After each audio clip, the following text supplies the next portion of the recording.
Hello everyone, welcome to the Magnificence of Mathematics. I'm your host, Eddie Kingston. Today we'll be talking about my favorite subfield of math, probability. You're most likely already intuitively familiar with probability, say when you're flipping a coin. You know that there's at least roughly a 50% chance of the coin landing on heads, and a 50% chance of the coin landing on tails. But here's a head scratcher. Is it true that events that have a 0% probability of happening can still happen? Obviously not, right? Anything with a 0% chance of happening can't happen. You can't randomly choose dragon in a game of rock, paper, scissors. Well, it might surprise you that the answer to the question I just posed is in fact yes. Let's build up to this. Suppose you randomly pick a number, either 1 or 2, with equal probability. That is, the probability of picking the number 1 is 1/2, and the probability of picking the number 2 is 1/2. Now suppose you randomly pick a number either 1, 2, or 3 with equal probability. Then the probability of picking the number 1, or 2, or 3 is 1/3, which is smaller than 1/2. If you randomly pick a number 1, 2, 3, or 4 with equal probability, the probability of picking the number 1 is 1/4, which again is smaller than 1/3 and 1/2. At this point, you might have noticed two things. First, the probability of picking the number 1 from the numbers 1, 2, 3, all the way up to some positive whole number n is 1/n, since there are n numbers to choose from. Second, this probability gets smaller as n gets larger. Now, what if you wanted to choose a number from the set of all positive integers, 1, 2, all the way up to infinity? Since there are an infinite amount of numbers to choose from, the probability of choosing the number 1, or any number for that matter, is 1/infinity, which is just 0. Wait, huh? How could it be 0 when we're still choosing a number? Well, if the probability in question had been anything other than 0, there would be some number n that describes the amount of numbers we're choosing from. But we just said that we're choosing from the infinite list of positive integers, so this can't be the case. Therefore, we literally have a 0% chance of choosing any positive integer whatsoever, but we still do choose a number. Argument I just gave is an albeit hand-wavy proof by contradiction, and the underlying idea behind all of this is the idea of a limit, which is one of the fundamental building blocks of calculus and beyond. In a similar vein, it's also true that events with 100% probability don't necessarily happen. Suppose you want to avoid choosing the number 1 from the numbers 1, 2, and 3. The probability of avoiding the number 1 is 2/3, because you have 2 favorable outcomes out of 3 possible outcomes. If you want to avoid choosing the number 1 from 1, 2, 3, and 4, that probability is 3/4, which is greater than 2/3, because you have 3 favorable outcomes out of 4 possible outcomes. Then for any positive integer n, the probability of avoiding the number 1 from the numbers 1, 2, up to n is n-1 divided by n, which gets larger as n gets larger. You might notice that this probability gets closer and closer to 1, but never actually reaches it unless you have the infinite set of all positive integers and want to avoid choosing the number 1. So the probability of avoiding the number 1, or any number for that matter, is 1, but we still don't avoid picking a number altogether. How cool is that?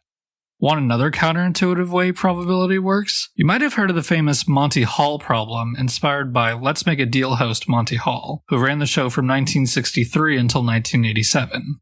If you're unfamiliar with the show or the problem itself, imagine you're put in front of 3 doors. The host, Monty Hall, tells you that behind one of the doors is a brand new car. Behind the other 2 doors are goats. Your task is to pick the door the car is hiding behind. Let's say you pick door 1. Monty then opens door 3, revealing a goat. Now, Monty gives you a choice. Do you want to stick with door 1, or change your door to door 2? The problem is, given all this information, would it be in your best interest to switch, or to stick with your original choice? Your knee-jerk reaction might be that it doesn't matter whether you stick with your first choice or switch, since now there's only 2 doors the car could be behind, and it's a 50-50 chance. But it turns out that that's wrong. There is a 2 in 3 chance that switching will net you the car. To explain this, it might be easier to think about the game as if there were 100 doors to choose from, 99 goats and 1 car. If you pick door 36, and Monty opens every door except door 36 and door 67, at this point you might be inclined to think, yeah, I'm switching. There's only a 1 in 100 chance I was right to begin with. I probably guessed wrong and the car is actually behind door 67. And you're right. Given the other 98 doors that have opened, the probability that the door you first chose was right all along is only 1 out of 100, meaning the probability that door 67 was the right door is 99 out of 100.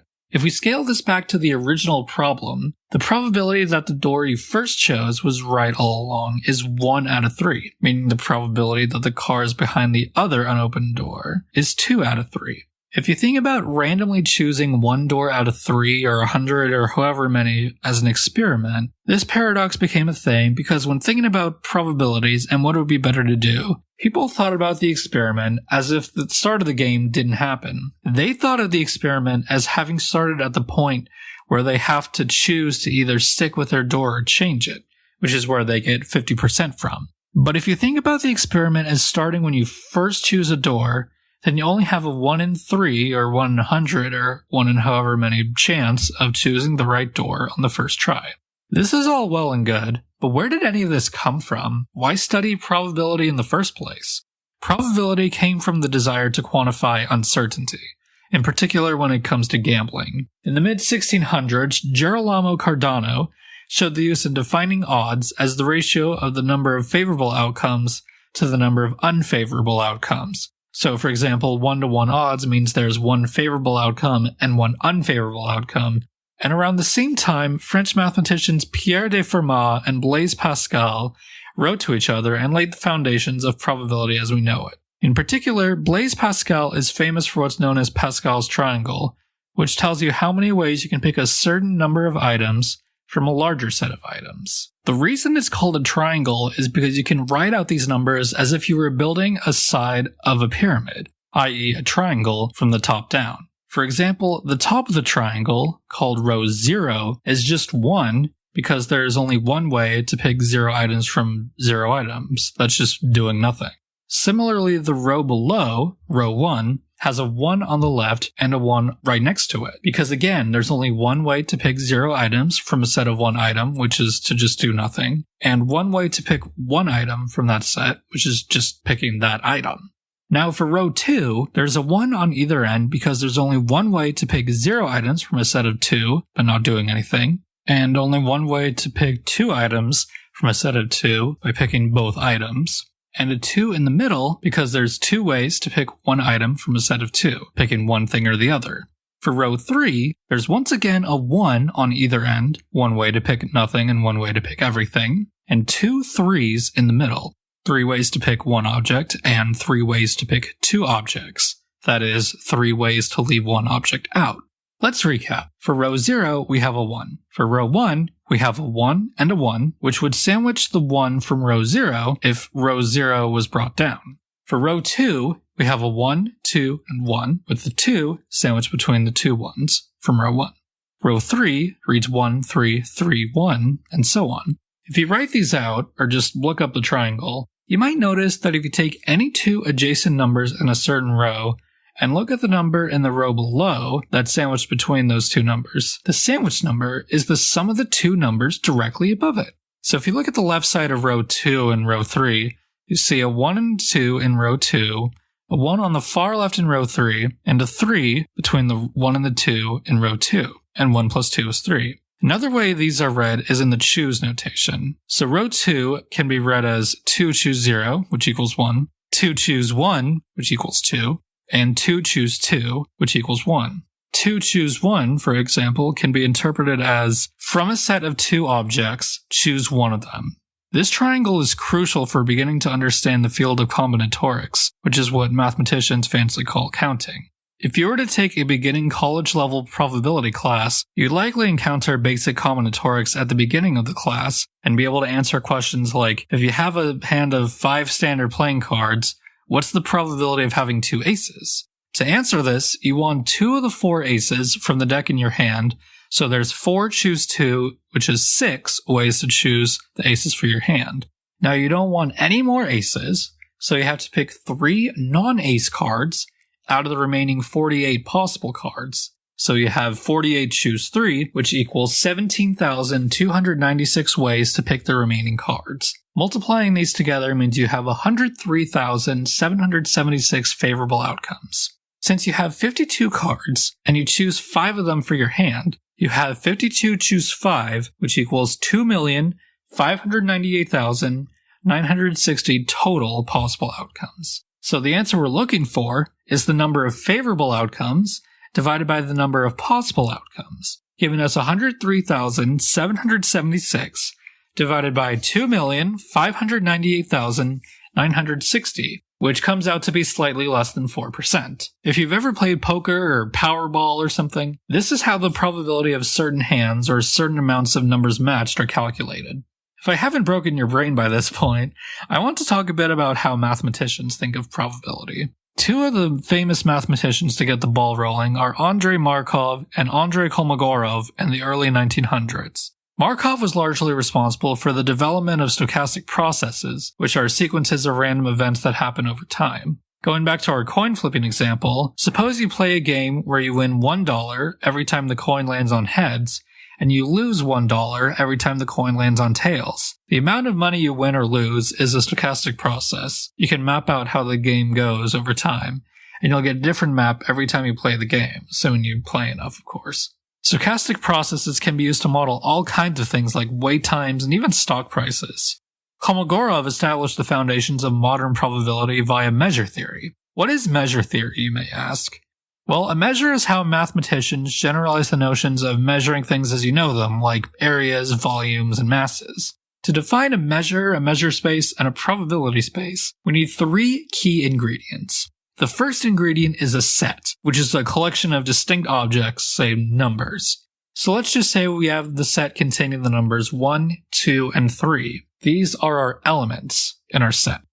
Let's call this set X. The second ingredient is what's known as a sigma algebra. This is a collection of subsets of our original set, meaning a collection of sets that comprise either part of or all of our original set. This sigma algebra satisfies 3 important properties. The first is that the entire set X is an element of our sigma algebra. The second property is that the sigma algebra is closed under complements, meaning if any subset of X is in our sigma algebra, then so is every element in X outside of that subset. For example, if the set containing just the number 1 is in our sigma algebra, then so is the set containing the numbers 2 and 3.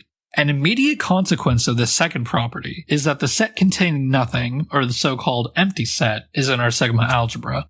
Finally, the third property is that if you have a countable collection of subsets in our sigma algebra, meaning you can assign each subset a number, then the union of those subsets is also in the sigma algebra. This just means you're able to combine elements from 2 or more distinct subsets into one big subset.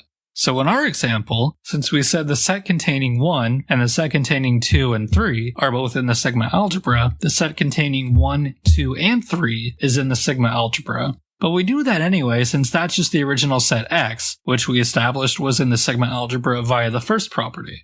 Okay, let's take a step back. So far we have 2 ingredients, a set X and a collection of subsets of X called a sigma algebra, satisfying 3 different properties. The third and final ingredient is what's known as a measure. A measure is a function that takes in a subset of X from our sigma algebra and outputs either a real number, negative infinity, or positive infinity. You can assign values to these sigma algebra elements in any way as long as it obeys 3 rules. First, the measure of any subset has to be greater than or equal to 0. Second, the measure of the empty set is 0. Third, the measure of the union of disjoint subsets, meaning subsets that don't share any elements, is equal to the sum of the measures of the disjoint subsets. So say you have 2 subsets, the interval 0 to 1 inclusive and the interval 1 to 2 inclusive. If you picture these 2 intervals on a number line, you might say the distance between 0 and 1 is 1, and the distance between 1 and 2 is 1. So the distance between 0 and 2 is just 1 plus 1 equals 2. So these 3 ingredients, a set, a sigma algebra, and a measure, come together to create what's known as a measure space. This general notion of a measure space is important in analysis, which you can think of as an extension and/or generalization of calculus. A probability space is just a measure space where the measure of the whole set X is equal to 1. We can think of probabilities as measures, and the set of all possible outcomes of an experiment as our set X. For example, flipping a coin once has 2 possibilities, heads or tails, and we can ignore the possibility of the coin landing on its side and say the probability of getting either heads or tails is 1 or 100%. The assignment of probability to certain events are usually determined by distributions. Think bell curves if you've ever seen those. I'll talk more about distributions next time. Kolmogorov was able to use this framework to establish the foundations of all modern probability, but to talk about it much further requires ideas from calculus, which I'll talk about in upcoming episodes. Thank you for tuning in to this episode of the Magnificence of Mathematics. In the next episode or two, I'll talk more about statistics, my time in grad school, and advice for undergrads and grad students in general. Hope to see you then.